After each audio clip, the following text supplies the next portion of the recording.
Quand 800 personnes débarquent pour faire la fête, il faut savoir sortir le grand jeu et en mettre plein les yeux. Mais il ne suffit pas seulement d'allumer les lumières et d'inviter un DJ pour enflammer la piste de danse. Pour comprendre, il faut revenir quelques heures en arrière. Il est 22h30, au cœur de l'attention, Lassène Sikou, co-gérant de cette boîte de nuit rouennaise. Il est ce que l'on appelle un coordinateur de soirée. Il briefe ses équipes avant le début de la fête. J'insiste encore une fois, les clients de l'élite, c'est toi qui dois les servir, c'est pas eux qui doivent se servir. Vraiment, j'insiste. Hein. Bon allez, bon courage à tous, à tout à l'heure. Allez, let's go. Les instructions sont données, chacun vaque à ses occupations.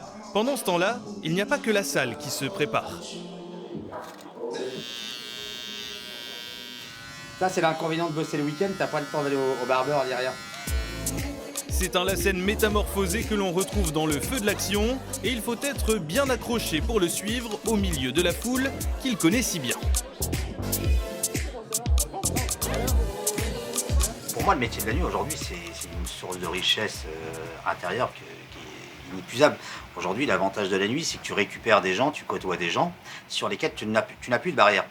C'est-à-dire qu'en fait, on n'a plus de barrière sociale, on n'a plus de barrière ethnique ou autre. En fait, tout le monde est au même niveau, tout le monde vient pour un seul objectif qui est celui de la nuit.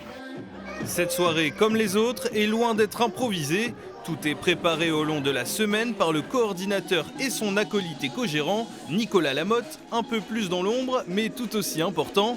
En coulisses, ils nous donnent leurs recettes et leurs appréhensions. Ça part vraiment de la partie conception, de la réalisation, et c'est de la réalisation encore une fois maison, hein, tout est fait maison, de la mise en place, et surtout après, même les équipes aujourd'hui de la nuit, ils sont obligés de s'imprégner du thème de la soirée que nous on veut mettre en place. C'est un métier qui est hyper fatigant, hyper prenant, qui prend énormément de notre vie, énormément de notre temps. Notre horloge astronomique, elle est un peu à l'envers, donc du coup, effectivement, il y a une vraie réflexion là-dessus. Et c'est même pas un choix, c'est le job qui fait qu'on l'accepte. La suite semble proche et lointaine à la fois, mais la tête n'y est pas encore. La réflexion semble repoussée. Avant, une soirée est à terminer. Il est 1h30, temps fort de la nuit, le dance floor est rempli et pourtant du monde attend encore pour entrer. La scène vient prêter main forte. Le fait d'être là et d'accueillir les clients, déjà, ça nous permet de briser des barrières entre nous. Et encore une fois, l'accueil, vu qu'on a déjà une sécurité qui a un côté assez imposant, le fait de venir accueillir les clients directement, ça permet de créer un relationnel avec eux. Les allers-retours entre les étages continueront toute la nuit pour la scène. La fête se terminera à 6h du matin. Le sommeil sera une nouvelle fois court parce que le lendemain, le couvert sera remis. C'est ça, d'être un oiseau de nuit.